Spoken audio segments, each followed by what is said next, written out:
Spirituality and premonition में आपका स्वागत है।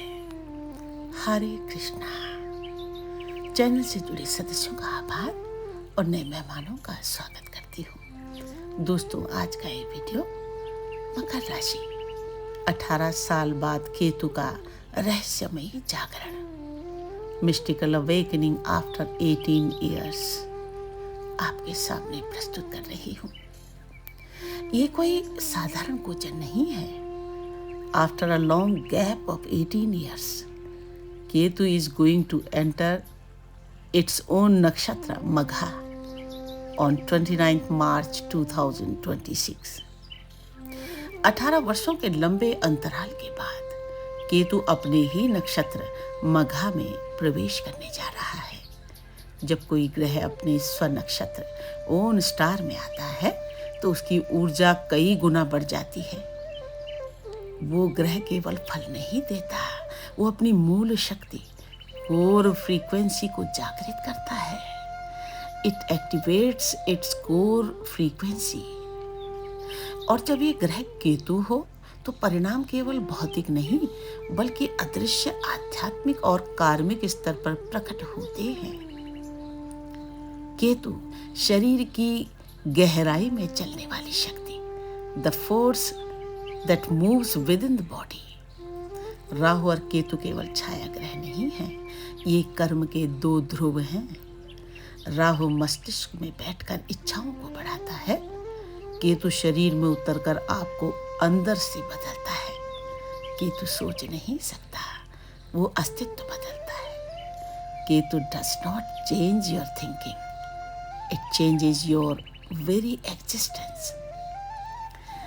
स्वर भानु राक्षस के दो भागों में बंटा ये रहस्य, राहु सिर है, केतु धड़ है। जहां राहु भ्रम पैदा करता है वहीं Ketu cuts that illusion and connects you to truth.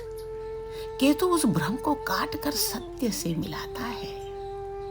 अष्टम भाव में केतु गूढ़ परिवर्तन का द्वार, केतु इन 8th हाउस। मकर राशि के लिए चंद्र लग्न से केतु का ये गोचर अष्टम भाव में हो रहा है। अष्टम भाव को ट्रांसफॉर्मेशन जोन कहा जाता है, जहां जीवन अचानक बदलता है, वेयर लाइफ चेंजेस सडनली, जहां रहस्य खुलते हैं, वेयर सीक्रेट्स आर रिवील्ड, जहां कर्मों का गहरा हिसाब होता है, where deep karmic accounts are settled। अब जब केतु यहाँ अपने ही मघा नक्षत्र में आएगा तो ये केवल परिवर्तन नहीं, कार्मिक जागरण, कार्मिक अवेकनिंग होगा। मघा नक्षत्र पितरों का सिंहासन, द थ्रोन ऑफ एंसेस्टर्स। मघा नक्षत्र को ज्योतिष में पितृ नक्षत्र कहा जाता है। ये नक्षत्र केवल पूर्वजों का प्रतीक नहीं बल्कि आपकी जड़ों, रूट्स, आपकी वंश ऊर्जा, लिनिएज एनर्जी का केंद्र है। जब केतु मघा में आता है तो ये संकेत देता है, now you must reconnect with your ancestors. अब तुम्हें अपने पूर्वजों से जुड़ना होगा। मकर राशि के लिए इसका अर्थ है पितरों का आशीर्वाद सक्रिय होगा।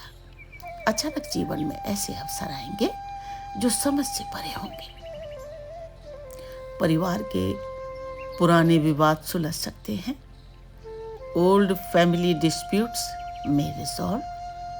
किसी पूर्वज की अधूरी इच्छा आपके माध्यम से पूरी हो सकती है। अदृश्य से जुड़ाव, रहस्यमयी अनुभव, connection with the invisible, mystical experiences. अष्टम भाव और केतु का मेल व्यक्ति को ऑकल्ट, स्पिरिचुअलिटी और हिडन नॉलेज की ओर खींचता है। आपको महसूस हो सकता है अचानक इंट्यूशन बहुत तेज हो गया है। Suddenly heightened intuition. सपनों में संकेत मिल रहे हैं, कुछ घटनाएं पहले से पता चल रही हैं। Events that feel already known. ये कोई भ्रम नहीं, ये केतु का मौन संवाद है। कोर्ट कचहरी और धन लाभ, court matters and financial gains. अष्टम भाव का संबंध inheritance, hidden gains and legal matter से भी होता है। केतु का ये प्रभाव दे सकता है कोर्ट केस में अचानक जीत या राहत, परिवार से अप्रत्याशित धन लाभ, पुराने रुके हुए पैसे वापस मिलना, किसी गुप्त स्रोत से आर्थिक सहायता। ये लाभ तर्क से नहीं, कर्म से मिलेगा। यात्रा और स्वास्थ्य, आंतरिक शुद्धि। केतु अष्टम में बैठकर 12वें भाव मोक्ष यात्रा को देख रहा है। इसका संकेत है अचानक यात्रा, विशेषकर धार्मिक या आध्यात्मिक, मानसिक शांति की खोज, स्वास्थ्य में सुधार, खासकर क्रोनिक इश्यूज में राहत। ये यात्रा केवल बाहर की नहीं होगी, ये अंदर की यात्रा होगी। केतु को प्रसन्न करने का रहस्य। केतु को प्रसन्न करना आसान नहीं, लेकिन सटीक उपाय बहुत शक्तिशाली होते हैं। अमावस्या के दिन पितरों के लिए दीप दान करें, काले तिल अर्पित करें, जल में तिल डालकर तर्पण करें। गणपति आराधना। केतु का सीधा संबंध भगवान गणेश से माना गया है। रोज सुबह ओम केम केतुवे नमः या ओम गम गणपते नमः का जाप करें। ये समय मकर राशि के लिए केवल बाहरी सफलता का नहीं, बल्कि अंदर से जागने का समय है।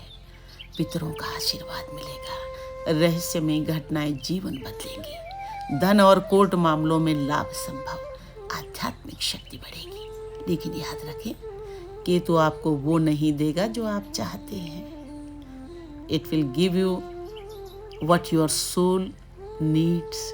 ये आपको वो देगा जो आपकी आत्मा को चाहिए। मकर, ये समय भाग्य से भी ऊपर का है। ये समय भाग्य से भी ऊपर का है।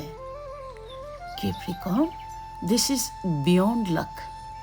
This is the time where your ancestors, your karma and your soul are writing your destiny together. ये समय है जब आपके पूर्वज, आपका कर्म, आपकी आत्मा तीनों एक साथ मिलकर आपका भविष्य लिख रहे हैं। कभी तुमने सुना है अपने भीतर उठती उस धीमी आवाज को जो शब्दों में नहीं, सिर्फ अनुभूति में बोलती है? वही तो है आत्मा। वही तो आत्मा है जो हर जन्म में तुम्हें पुकारती है, पर तुम बाहर के शोर में उसे अनसुना कर देते हो। तुम दौड़ते रहे नाम के पीछे, रिश्तों के पीछे, सपनों के पीछे, पर जो तुम्हारा था वो तो कभी खोया ही नहीं था। वो तुम्हारे भीतर था, शांत, स्थिर, जैसे गहरे समुद्र में छिपा कोई प्रकाश। कभी कभी जीवन तुम्हें तोड़ता है, रास्ते छीन लेता है, लोगों को दूर कर देता है। तब समझ लेना ये सजा नहीं है, ये तुम्हें तुमसे मिलाने की साजिश है। जो छूट रहा है वो तुम्हारा था ही नहीं, जो बच रहा है वही तुम्हारा सत्य है। तुम्हारे आंसू भी व्यर्थ नहीं हैं, वे तुम्हारी आत्मा को धोते हैं, तुम्हारे भीतर जमी धूल को हटाते हैं, ताकि तुम फिर से देख सको अपना असली स्वरूप। ये संसार एक दर्पण है जो तुम्हें वही सिखाता है। ये संसार एक दर्पण है जो तुम्हें वही दिखाता है जो तुम भीतर छिपाए बैठे हो।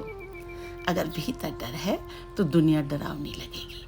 अगर भीतर प्रेम है तो हर चेहरा ईश्वर बन जाएगा। तुम्हें बाहर कुछ नहीं पाना है, तुम्हें सिर्फ याद करना है कि तुम कौन हो।